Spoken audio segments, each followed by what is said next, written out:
Hello, hello, bonjour. Bonjour, Encore une fois, bienvenue chez le couple Gonza pour pour vous vous servir. Je servir suis Blaise. et Anne-Céline. Yes, yes, yes. Aujourd'hui, on va parler de quoi même? Euh, de comment s'en sortir? Comment s'en sortir? Ok. Comment s'en sortir? Comment s'en sortir? Si réussir était facile, tout le monde allait le faire. Si devenir riche était facile, tout le monde allait le faire. Ah Si élever des enfants équilibrés, tout le monde allait le faire. Tout le monde allait le faire. Bon, si élever des enfants équilibrés était facile, tout le monde allait le faire. Je dirais même si aller au paradis était facile, tout le monde allait Tout le le monde allait le faire. faire. Je pense. Si devenir l'homme le plus rapide Hmm, de la planète était facile, Tout le monde on allait le serait faire. tous. Donc c'est un peu ça. Ouais. Et pourquoi ce n'est pas facile? Pourquoi ce n'est jamais facile? Parce que c'est comme ça que Dieu l'a prévu. Développe un peu. Dieu l'a prévu. Dieu a prévu que les choses soient difficiles. Non, Dieu a prévu que les choses soient accessibles, mais Dieu n'est pas un magicien. Et des fois, c'est comme ça qu'on aimerait bien qu'il soit. Mais bon, malheureusement, mais en vérité, c'est heureusement qu'il ne soit pas ainsi, parce que tout ce qu'on obtient facilement, on le perd aussi facilement. Tout ce qu'on obtient difficilement, on le perd aussi difficilement. Et juste on dit l'analogie, L'analogie. l'analogie, excusez-moi, en français. L'exemple que le pasteur, enfin un prédicateur a toujours l'habitude de donner, c'est que, imaginez en fait que à un moment, Dieu dit, bon, le ciel là, on est resté trop longtemps dans l'éternité, maintenant on va ouvrir un peu une brèche pour que les gens qui sont en enfer nous rejoignent un peu, et puis ça serait compliqué. Où il se dit, oh, voilà, on va libérer un peu Lucifer pour qu'il prenne un peu des vacances. Juste pour dire en fait que je te rejoins, en tout cas j'essaie vraiment de te rejoindre, que ce qu'on obtient difficilement, on ne le perd pas en fait. Ça reste en nous. Ça devient nous en fait. C'est ça que c'est la dimension où on devient la chose. Exactement. Et quand on devient la chose, personne ne peut nous l'enlever. C'est ça. Et quelqu'un a dit, si vous prenez tout l'argent du monde, vous donnez, vous les arrachez aux pauvres, aux riches, pardon, vous donnez aux pauvres, il n'est que question de temps. Cet argent-là va revenir aux plus riches, à ceux qui étaient riches auparavant. Parce que même eux, même pas pour dire qu'ils vont redevenir pauvres, mais ça va revenir entre les mains. C'est ça. C'est-à-dire que Aïe, aïe, aïe. ils ne vont pas, enfin, ils n'ont pas seulement la richesse, mais ils sont devenus la richesse en fait. Ils sont devenus des créateurs de la richesse. Et un créateur reste un créateur. Même si tu le mets n'importe où, si c'est un créateur, il reste un créateur. Quelqu'un a dit, tu me mets dans une bouteille, je vais prospérer. C'est ça. C'est ça. Et on rend grâce à Dieu pour ça. Oui, parce qu'en même temps, c'est comme une protection aussi. Hein. Parce que des fois, lorsqu'on n'arrive pas à avoir quelque chose ou à atteindre une dimension qu'on voudrait bien atteindre, c'est parce que quelque part, si on regarde, c'est parce qu'on n'est pas prêt en fait. Okay. Et si tu peux pas donner les clés de la voiture à un enfant, tu lui dis voilà, démarre et emmène-nous là où tu veux nous emmener. C'est ça. Ça n'a pas de sens. Et quelque part, on est encore comme cette... on n'est pas prêt, on n'est pas mature, on n'est pas encore assez mûr en fait pour avoir ce qu'on aurait souhaité avoir. C'est ça. Et maintenant, tu as dit quelque chose bon, tu as dit plusieurs choses de très vrai, mais une sur laquelle je voudrais rebondir, c'est que lorsqu'on veut avoir, ça aussi, ça se perd facilement. On peut te donner, et après tu as. Mais maintenant, si tu deviens à l'intérieur, il y a certaines choses que tu vas commencer à faire. Et lorsque tu fais ces choses-là, il y a certaines choses que tu vas commencer à avoir. C'est ça. Donc, il est beaucoup plus durable de travailler. Ça prend plus de temps, certes. C'est pas gagner à la loterie et puis c'est fini pour la vie, tu es casé. Non. C'est que tu mets un pied devant un autre, tu te bats, tu réfléchis, dans la tête, hein, tu mènes le combat des pensées. Et lorsque tu deviens, tu vas faire devient automatique. Et quand tu fais certaines choses, ben, quand tu acceptes que ton corps est le temple du Saint-Esprit et qu'il faut que tu fasses des exercices physiques et tout ça, tu vas commencer à les faire et tu auras je sais pas, cette aspiration ou ce corps auquel tu aspires ou quoi. Si tu commences à accepter que tu es un créateur de richesse, tu vas commencer à aller dans des temps de networking, tu vas chercher des clients, tu vas travailler sur tes services, sur tes produits et tout, tu vas commencer à faire. Du coup, ce que tu fais, ça produit ce que tu as. Donc, c'est le cycle dans ce sens-là qui est le plus durable. Alors que des fois, on est rapide à commencer à faire. Ah oui, je vais commencer à faire du sport. Tu ne comprends pas pourquoi après 3 jours, tu abandonnes. Tu abandonnes. C'est parce que tu n'es pas encore. Ou on n'est pas encore. C'est ça. Mais dans tous les cas, Dieu a prévu qu'on devienne. Il n'a pas prévu qu'on ait, en fait. Dans le royaume de Dieu, je vais dire quelque chose qui va sembler de prime abord paradoxal, mais en fait, ça a tout son sens. Dans le royaume de Dieu, Dieu n'a pas créé des receveurs, il a juste créé des donneurs. Tout le monde est censé donner, en fait. Mais si personne ne reçoit. Si personne ne reçoit, c'est ça. Parce que, ou si tu veux, on peut dire des receveurs passifs. Des receveurs passifs. Okay. Tu reçois passivement, en fait. Ah, tu ne vas pas à la recherche à ce qu'on te donne. Même pas ça. Tu reçois simplement le input. Tu n'as jamais fait de output. Ça, Dieu n'a jamais créé ça, en fait. Oui, c'est vrai. Donc, et même quand la Bible dit rendre, tout ce que nous rendons, nous le rendons à Dieu. Quand je donne à mon prochain, au fait, dans ma tête, je pars du principe que je donne à Dieu lui-même. Tu vois? Et donc, quand lui le reçoit, il n'est pas si waouh que ça, parce qu'il sait que lui, il a fait que donner à Dieu, en fait. Il ne m'a pas donné à moi, il a donné à Dieu. Tu vois? Et donc, lui aussi, dans son cœur, il va dire, mais en fait, moi aussi, il faut que je donne à Dieu. Et qu'est-ce que tu donnes à Dieu? C'est-à-dire, le don qu'il t'a donné, tu dois le retourner, tu dois le remettre. Parce qu'en vérité, ça ne nous a jamais appartenu. Ça ne nous a jamais appartenu, en fait. Et donc, moi, je pense vraiment, dans cette logique-là, c'est que toute la gloire, parce que la gloire, c'est quoi? La gloire, c'est le fruit. C'est le fruit d'un travail. On parle d'une gloire, on dit, il a fait ça, c'est pour cela qu'il a eu la gloire, ainsi de suite. La gloire, c'est le fruit d'un travail. Et le fruit d'un travail, comme le dit, toute la gloire revient à Dieu, en fait. Tu vois? Et c'est dans ce sens-là. Mais aujourd'hui, nous sommes vraiment en train de parler que ce n'est pas facile pour toi et moi, d'ailleurs, qui voulons rendre justement cette gloire à Dieu. Tu te dis, c'est ça, comment faire? Comment faire? Ce n'est pas facile. Comment m'en sortir? Comment mettre un pas devant l'autre? Et c'est de ça que nous sommes en train de parler. C'est quand même vraiment on va dire un reality check. Genre, c'est comme si tu te réveilles d'un truc. C'est ça. Moi, je me souviens, j'avais 22 ans.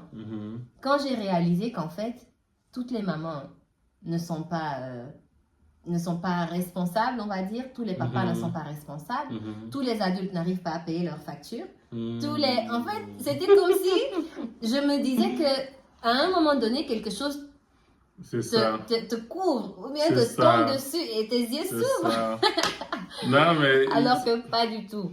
Ça nous arrive justement d'en parler. On se dit, mais en fait, quand on est enfant, on croit que la vie est simple, en fait. Tu regardes, même tu dis, moi, une maison comme ça, regarde là où le monsieur entre. Moi, je pourrais pas habiter là-bas. Une petite voiture comme ça. Non, moi, il me faut ça, la range et tout ça. Toi-même, tu te retrouves dans la même voiture, dans la même maison, même pire. C'est ça. Et tu ne comprends pas. Qu'est-ce qui s'est passé? La vie que j'ai rêvée ne colle pas avec la vie que je mène actuellement. Et ça peut être une source de frustration. Hein. Mais je pense que la question que tu poses, qu'est-ce qui s'est passé? Je pense que l'un des pièges, c'est qu'on continue juste à rêver, en fait. Parce qu'en ce moment-là, si je pense à moi-même, quand je me disais que, ah oui, moi, la maison, là, moi, la voiture, là, moi, ma maison, elle sera comme ci, comme ça. En fait, je ne faisais rien pour aller dans cette direction-là. Ou pour aller dans l'autre direction de la maison, là, que je voulais, ou de la... C'est juste dans la bouche, en fait. C'est ça. Donc, je pense que l'une des choses, c'est qu'on doit vraiment se construire. C'est construire. Parce que si, je pense que toi et moi, tous les deux, on a eu des bons exemples par la grâce de Dieu, par nos parents, de ce que c'est l'éthique de travail, l'entrepreneuriat et tout ça, des différentes sources de revenus et tout. Mais en fait, il n'y a rien que tu hérites comme ça. Ça ne vient pas automatiquement. Même si tu vois, il faut quand même cultiver. C'est vrai que ça génère certains réflexes ou ça te pousse à certaines réflexions. Mais ça ne fait pas de toi un entrepreneur. C'est ça. C'est toujours toi qui dois, ou un investisseur, ou même quelqu'un qui gère bien son argent. C'est ça. C'est comme les enfants qui héritent de leurs parents. Hein. Oui. S'ils ont hérité les biens, mais pas la fibre, justement, entrepreneuriale ou de créateurs de richesse, ben, ils finissent par tout perdre, en fait. Parce qu'ils ne sont pas devenus. Et donc, je ne sais pas si on peut peut-être partager juste quelques clés pour, voilà, pour quelqu'un qui se dit, mais bon, c'est pas évident, c'est pas simple, comment faire, et ainsi de suite. Je ne sais pas si c'est vraiment une loi, mais c'est un principe de pas à pas. Oui. Hein, on va vous dire, on va nous dire que Rome ne s'est pas construit en un jour, ou Dieu n'a pas fait le monde en un jour. Alors que tu pouvais le faire. Il pouvait juste claquer le doigt comme Thanos dans Endgame, hein, pour ceux qui regardent les Avengers. Et Dieu pouvait juste claquer le doigt comme ça et tout allait se créer. Hein. Voilà, rien ne lui est impossible. Mais il a décidé de prendre son temps et d'avancer pas à pas. Oui. Et si lui, le créateur, même lui, il l'a fait. Il va pas à pas. Il va pas à pas. Mais dans le récit de la création, il y a beaucoup de clés par rapport à ça. Hein. Parce que Dieu aussi, il allait pas à pas et il évaluait aussi. Il appréciait. Il appréciait. En fait, ça fait même penser au fruit de l'esprit. Ah, oui. Si on cherche des clés, il faut la patience. Oui. Parce que quelque part aussi, Dieu a prévu que les choses de valeur, pour les avoir, ça prend du temps. Mais c'est ça. C'est pas à force de « Ah, je veux un enfant », que toi, tu auras une grossesse de 1 mois parce que tu le veux vite. L'autre qui a beaucoup de temps, elle aura une grossesse de 1 an. Non, c'est comme, c'est établi en fait. Et toutes les choses de valeur, pour les avoir, ça prend du temps. Donc, il y a la persévérance. C'est jour après jour. Quelqu'un qui fait des études, peut-être que tu n'as pas eu quelqu'un autour de toi qui t'explique comment faire, qui te prend par la main et tout. En fait, tes études, tu ne les fais pas. C'est pas 5 ans d'études. C'est 1 jour d'études pendant 5 ans. C'est ça. En fait, c'est tout le temps. Ça doit, pour que tu deviennes, tu ne peux pas juste te dire que, ah oui, dans 5 ans. Non, parce que tu es déjà étudiant maintenant. Tu es déjà avocat, tu es déjà docteur. Ou au moins, il faut que tu sois quelqu'un qui est en train de le devenir. C'est ça. J'aime bien ce que tu dis. Et là, dedans, il y a la foi. Pardon. C'est ça. Non, tu peux. En fait, le pasteur Dominique, il a publié en 1 an, il a publié combien de livres? 5, 7? Je pense 7. Hein? 7 livres. Oui. Et maintenant, quand on lui pose la question, mais pasteur, comment faites-vous pour écrire 7 livres en 1 an? En fait, sa réponse est que, en fait, moi, j'écris juste 1 page par jour. Exactement. Il écrit juste 1 seule page par jour. Et c'est ça. C'est tout ce qu'il fait. Et les pages écrites vont justement aller former un livre. Exactement. C'est ça. Mais nous, de nos jours, on veut des choses qui vont quick, qui vont trop vite. Tu donnais l'exemple d'un enfant, de la grossesse. Une grossesse qui ne dure qu'1 mois. L'enfant ne peut pas être viable. Et c'est ça. Finalement, à force de vouloir aller vite, on va vite. Parce que ce qu'on est à l'intérieur, c'est ça qui se manifeste. Mais maintenant, quand on va vite, on ne peut pas...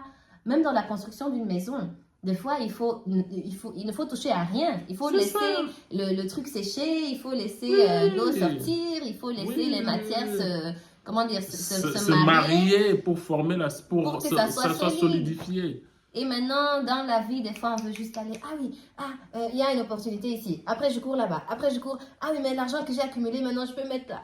Et puis, ça disparaît et ça crée toutes sortes de blessures aussi à l'intérieur parce qu'on se dit qu'on n'est pas capable.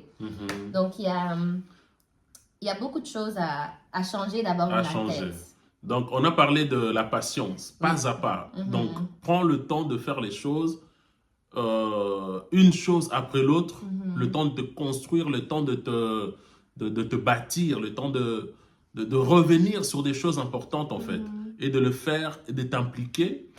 Et puis après, on revient encore sur le récit de la création, il y a Oui. l'action de grâce, Yes. c'est-à-dire l'appréciation de ce que tu as déjà jusque-là. Ou encore la joie et la paix. La joie et la paix, tout ça, ça va Si on ensemble. revient au fruit de l'esprit. C'est ça. Mhm. C'est-à-dire, il y a des gens qui viennent, ils te disent, oui, mais moi, vous avez parlé de l'épargne, qu'on pouvait tous épargner et faire quelque chose, acheter une maison, Mhm. une voiture, je ne sais pas quoi, qu'est-ce que tu veux faire.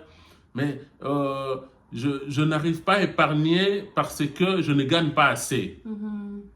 Mais au fait, mets-toi dans la peau de quelqu'un qui ne gagne rien. Mhm. Comment est-ce que cette personne fait pour vivre? En tout cas. Au fait, quand tu es dans l'action de grâce, c'est là que tu choisis de considérer en fait Mhm. ce que tu as. Et à partir de cette considération-là, c'est là aussi que le miracle Amen, surgit en fait. amen, amen. Non, c'est ça. Dieu ne peut pas travailler là où il n'y a pas d'appréciation déjà de ce qu'il fait jusque-là. Et ça aussi, ça me fait vraiment penser à la maîtrise de soi. Ok. Parce que tu décides que Mhm. cette petite table et cette petite chaise, Cette si tu petite en as chambre, même, cette petite chambre, oui, ce petit lit ici, ce petit lit ce ici, sont les meilleurs du monde. c'est à moi, c'est à moi. Mais maintenant, quand tu vas Ah, commencer c'est au à Seigneur. regarder, que ce soit sur Instagram ou ailleurs, tu vas commencer à voir des choses, des maisons Mhm. et des gens qui... Tu as l'impression d'être ridicule en fait. C'est ça. Mais là, maintenant, il faut bâtir un mental, je vais dire, de guerrier pour faire la guerre à ce genre de pensée-là. Mhm. Et pour ça, il faut beaucoup de maîtrise de soi. C'est ça. Même si on s'engage sur un chemin, peut-être les études encore, pour revenir sur cet exemple-là. Et entre-temps, tu dis, ah, mais l'autre, là, il a commencé à travailler, il gagne 3500 €. Qu'est-ce que moi, je fais ici? Alors que tu ne sais pas ce qui peut t'attendre, comment dire, à la fin de ce que tu es en train de faire. Et plus important que ça, dans ton âme, tu construis l'habitude de terminer ce que tu commences. Oui. Et au-delà encore de ça, Mhm. il se dit, ben, l'autre est en train de travailler, il gagne 3 000 €, 4 000 €. 4 000 €, bref. Et je viens encore de rater mon année. Mm. C'est-à-dire, j'ai encore raté mon Donc, année. ça ne sert vraiment Ça ne sert à vraiment à rien du tout. rien quoi. de me battre là-dedans. Il faut que je sorte de là. Ah, c'est Donc, bien. ce sont un peu ces deux clés-là qu'on Mm. partage aujourd'hui Yes. pour les gens qui se demandent, qui se disent, mais ce n'est pas facile. Soyons vraiment rassurés, soyons pardon, vraiment chérie. rassurés. Ce n'est facile pour personne. Ça, on va Personne. le dire. Pardon, Personne. entre parenthèses. Yes, yes, yes. Mhm. Ok, bah, c'était juste une courte vidéo, mais voilà, nous espérons vraiment que elle vous parle. Que ça encourage surtout. C'est ça. C'est On ça. n'est pas fou. On n'est pas fou. On est juste persévérant en fait. C'est ça. Et des fois, ça devient tellement rare qu'on devient comme des... On dit, mais toi, tu ne vis pas. Hein? Oui, c'est ça. Toi, tu es C'est bien de dépassé. ne pas vivre. C'est ça. C'est ça qui porte des fruits. Et donc, voilà, si vous avez des thèmes, vous avez des sujets que vous aimeriez, Des questions. Des témoignages. C'est ça, des témoignages, que vous aimeriez d'ailleurs des sujets, des thèmes que vous aimeriez qu'on parcourt lors de nos vidéos. Sentez-vous libre, mettez-les dans les commentaires Yes. et ça nous fera d'ailleurs plaisir aussi d'avoir un feedback de votre part. En tout cas. En tout cas, nous sommes ensemble, demeurez bénis et à la prochaine avec le couple Gonza Pour vous servir. pour vous servir.